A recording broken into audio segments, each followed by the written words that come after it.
collapse of the cryptocurrency exchange FTX is, even if you're not interested in cryptocurrency, a history-changing event. It may turn out to be the biggest single-day loss of assets in the history of money. Billions of dollars evaporated in just moments, and it's still not clear what happened to a lot of that money. It just disappeared. And as it did, it sparked a growing financial crisis across entire sectors of the economy, a disaster that quite possibly could get very worse very soon. But the story of the FTX implosion is bigger even than the global recession it may cause. It is the story of the complete and utter corruption of the people who run our country. The very people who should have been covering and regulating and reining in FTX and its 30-year-old founder, Sam Bankman-Fried, were instead profiting from the scam. Not just a few of them, nearly all of them. From the news media, paid off by Sam Bankman-Fried, to the leadership of the Democratic Party, also paid off by Sam Bankman-Fried, to the chairman of the Securities and Exchange Commission, the SEC commissioner himself, Gary Gensler. They all knew that FTX was not a real company and that Sam Bankman-Fried was a fraud. And if they didn't know that, they certainly should have known that, because it was very obvious to anyone who bothered to pay attention. One of the few who did pay attention was a short seller called Mark Cohodes, who took one look at Sam Bankman-Fried, SBF for short, and recognized here is a con artist, obviously. Watch this tape, which aired on Hedge Eye TV, a small investment advice channel, back in October. BlackRock is a financial giant. It's the largest investor on planet Earth with over $9 trillion in assets. That's a pile of cash equal to about 1/10 of a year's global economic activity. That means the money managers at BlackRock have a big say in how the world runs. Here's CEO Larry Fink talking to CNBC in 2021. And I've been on your show now probably 4 times every year at the very least for 22 years as a public company, and even longer when we were private, talking about retirement. BlackRock is indeed influential. In the US, it owns at least 5% of most major companies. That gives the firm lots of voting power to determine how public businesses operate. BlackRock rose to the top of the financial system in a short span of time. After its IPO in 1999, its stock has increased 7,539% through December 2020. Along the way, the company used technology to minimize the risks of investing. BlackRock, as well as the other ETF providers, have done a great job in bringing a product to investors that provides diversification in investment portfolios at a relatively inexpensive price. And I think there's good reasons for them having grown to scale. According to BlackRock, risk management today means adapting to the changing climate. The largest oil and gas producers and the largest carbon emitters are state-controlled enterprises. Their leadership has the sway to push global institutions into action. BlackRock's relationship with the Fed is a really useful thing for the public to know about. The central bank can do things to make our lives better, and it can do stuff to make some people really rich. Here's how BlackRock shot to the top of the financial industry. The company we know today as BlackRock was formed in the late 1980s. Hi, it's Tisha Powell. Thanks so much for watching. Please go ahead and hit that free like and that free subscribe button. So you see this segment with Tucker Carlson, what he talked about FX, that the SEC should have known, even if they didn't know, they should have known that FX had problems. And you saw what CNBC said about BlackRock. BlackRock is the largest asset corporation in the entire world, $4 trillion valuation.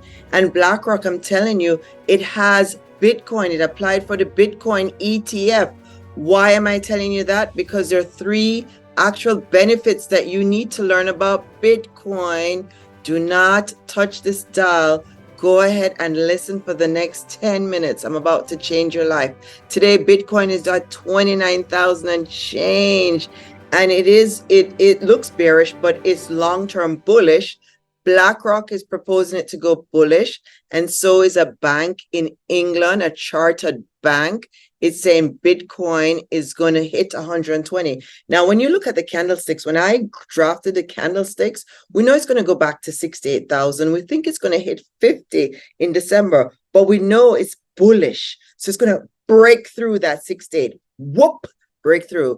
But even if it breaks through, you still need to just invest very small amount because there are no guarantee in any investments.